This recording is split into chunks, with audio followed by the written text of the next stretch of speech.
There are people walking among us who look like friends, speak like mentors, even love like soulmates, but their presence leaves you hollow, anxious, off balance, not because you're weak, but because they feed on your energy. In the ancient Shaolin path, we were taught that not all enemies come with swords, some come with smiles. These are not ghosts or myths, these are what I call human demons, people who carry the spirit of destruction without even knowing it. And if you don't learn to recognize them, you'll lose more than peace, you'll lose yourself. In this video, I will guide you through 5 powerful signs that reveal when you're dealing with a human demon. These signs are not based on superstition. They come from years of internal observation, spiritual discipline, and understanding how energy moves through the body and mind. You'll learn how these people distort reality, drain your clarity, and twist your own virtues into weapons.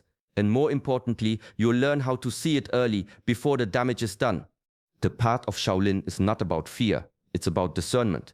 To walk in peace, you must know the shape of war, even when it wears a kind face. Stay with me until the end of this video.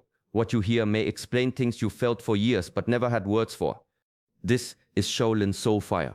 If you're walking the path of self-mastery, stillness, and spiritual strength, subscribe now. Your discipline protects your soul, but your awareness, that's what keeps you free. There's a kind of tiredness that sleep cannot fix.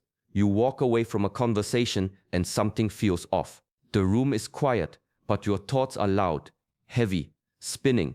This is not ordinary exhaustion, it's a leak in your energy field.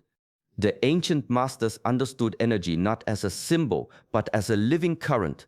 It moves through your breath, your spine, your voice. In Shaolin training, we learned not just how to generate energy, but how to contain it, how to stop it from spilling into places where it doesn't belong.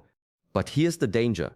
Some people survive by draining others, not through violence, but through subtle, repeated disturbance. These are the ones who smile while pulling threads from your mind, who speak in circles, who turn every truth into fog. You leave feeling less yourself, and they leave feeling strangely full. That's no accident. They are addicted to your attention, and they will do anything to keep it. Praise doesn't satisfy them. Neither does conflict. What truly feeds them is your reaction. Confusion, guilt, overthinking, it's all energy, and they know how to pull it from you without touching your skin. One student once asked me, "Master, how do I know if someone is stealing my energy?" I told him, after speaking with them, sit in silence. If your breath is shallow, your chest tight, your mind restless, that was not a conversation, that was an extraction. You must become a guardian of your inner space. You cannot stop people from reaching for your energy, but you can stop giving it away without realizing it. The first step is to notice the fog, because clarity, once you reclaim it, becomes your protection. Not all poison comes in a bitter cup. Sometimes it's sweet, warm, familiar. One of the earliest lessons in the temple was to stop looking at appearances. The world is full of masks, some worn to survive, others to deceive. The deeper path is learning to see with the inner eye, not just what is said or shown, but what is true. A human demon rarely shows their face. They move through charm, through timing, through precision. They speak your language, they mirror your values. They offer concern, but only when someone is watching. They learn your rhythms, then use them to pull you into theirs. This is why Shaolin monks train not just the body, but the perception. To see through illusion requires stillness, discipline. You must be quiet enough inside to notice the difference between sincerity and strategy. The most dangerous ones never argue with you. They praise you, they flatter you, they make you feel seen. But if you observe long enough, you'll notice something. Their kindness is selective, calculated. Watch how they treat those who hold no power, animals, elders, the ones who cannot serve them. That's where the truth leaks out. Do they show the same softness, or does the mask fall when no one is useful? A person's relationship with the weak reveals their soul, not their words, not their posture, their instincts. In Shaolin, we were taught that real strength bows before life. It never steps on the small to rise. The one who needs to belittle others, manipulate innocence, or dominate silence is not strong. He is hollow, and he hides that hollow place behind performance.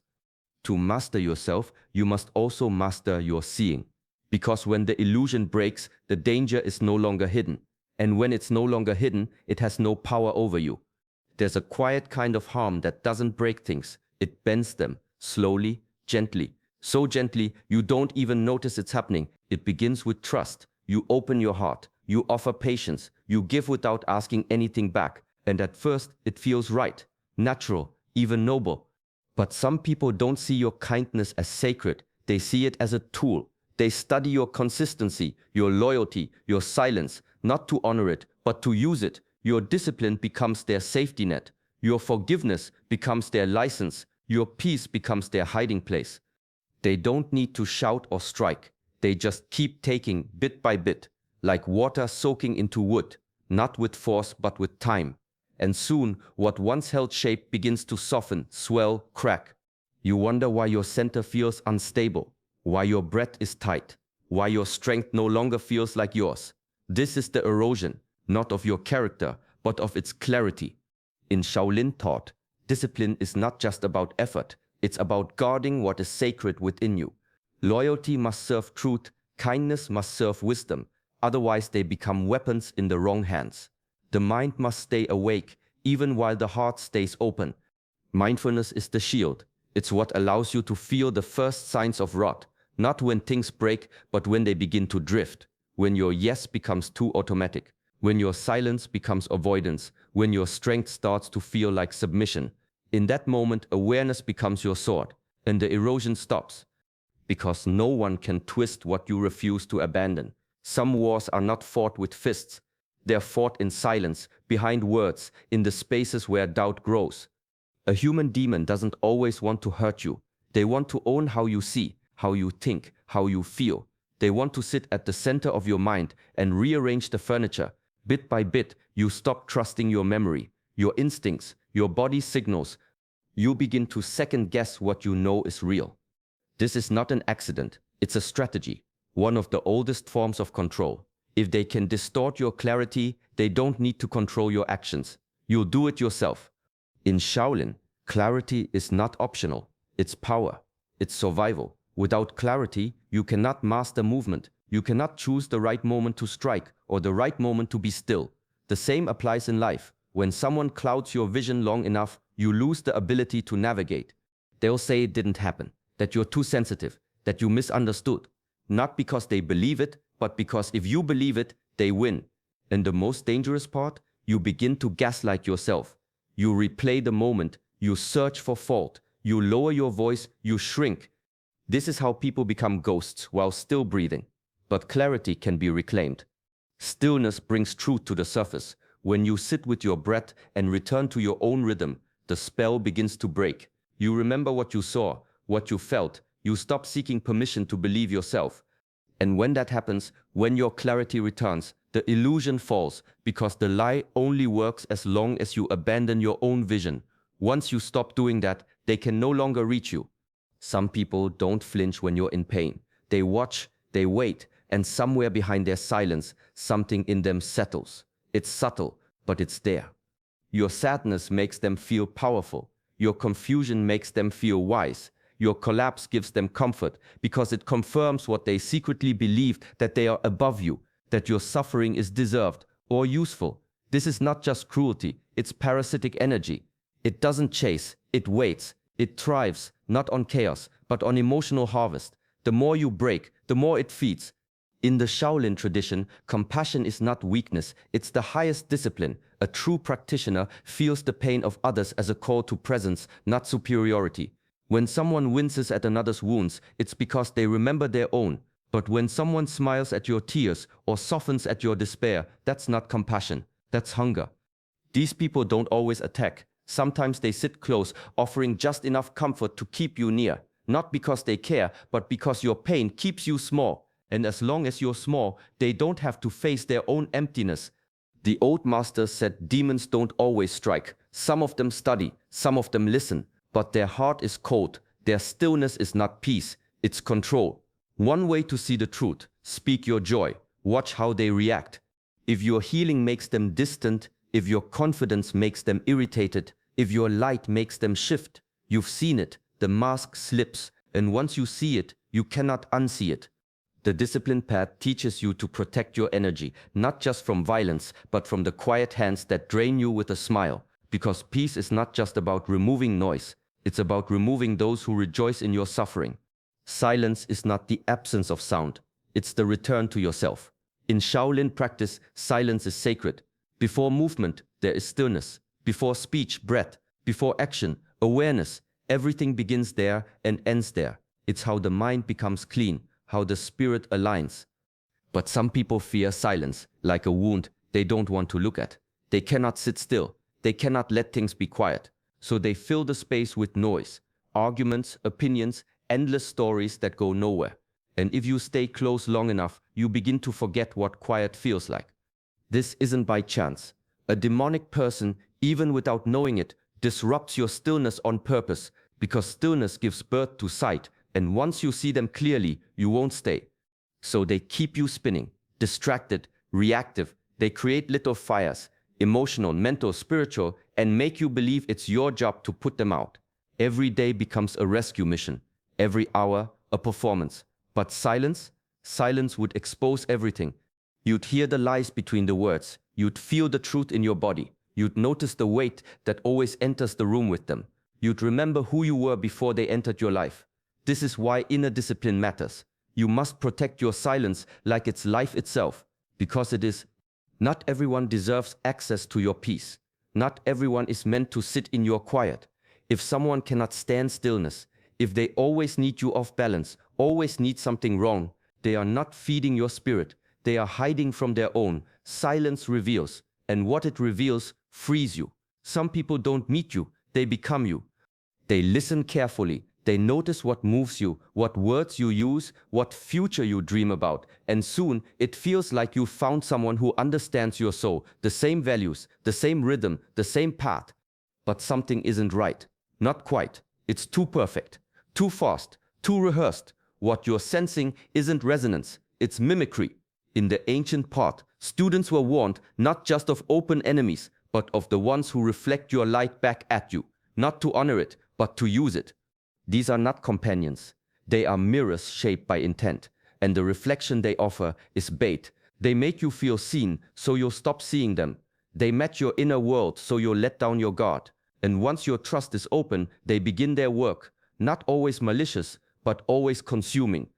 This is where inner observation becomes essential. In Shaolin training, we don't just observe the world, we observe the one observing.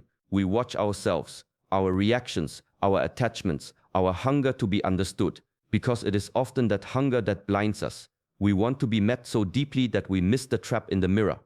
A false mirror reflects everything except truth. So pause, watch, let time reveal what charm tries to conceal. Real connection doesn't rush, it doesn't imitate, it stands on its own center. When someone is too much like you, ask, who are they when you're not around? What do they stand for when no one's watching? Stillness will answer, and when it does, you'll know if what you're looking at is a reflection or a mask. There was a time when you moved with certainty, quiet, steady, grounded. You didn't need to explain yourself. You felt your direction like a current under your skin. Even when life was unclear, something in you knew where to step. But now, hesitation. You question your choices, your words, even your instincts. You pause before speaking, afraid you might be wrong. You wonder if you're too much or not enough. You replay conversations long after they're over. This is not what growth feels like. Growth humbles you.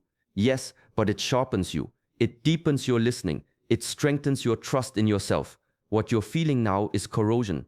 It happens slowly, not all at once. A subtle unraveling of your inner compass, infected by another's distortion. Their doubts, their control, their quiet undermining of your perception. They don't tell you what to think. They make you unsure you can think at all. This is what human demons do. They don't attack your body. They reach for your intuition. In the Shaolin way, intuition is trained, not dismissed. It's the wisdom behind the technique, the silence behind the movement. It's what tells the master when to act, when to wait, when to walk away. And once you begin to doubt that voice within, you become easy to move, easy to mold. That's the real danger. The path is always inward, not outward, not into someone else's approval, not into someone else's certainty, but into your own breath, your own knowing, your own center. Reclaiming it is not a battle, it's a return. You already knew, you were already steady, and you can be again. When you bring light to someone's shadow, you'll see their true shape, not through argument, but through attention. When you grow, when you heal, when you begin to stand tall again, watch who grows quiet. Watch who tightens. Watch who tries to pull you back. That's your answer. A human demon can't survive your awareness, because awareness is presence, and presence is power. They can only live in confusion, in chaos, in the space between who you are and who you've forgotten to be. But now, you remember, your clarity is your protection, your stillness is your shield, and your ability to walk away, not with hate, not with fear, but with peace, that's the highest discipline. So as you move through your day, stay mindful, listen inward, guard your energy with wisdom, not walls, and trust that anyone disturbed by your peace was never aligned with it to begin with. Thank you for walking this path with us. If this teaching has helped you see more clearly, support our journey by liking the video and subscribing to our channel Shaolin Soulfire. Walk gently, stay awake, and honor the stillness within you.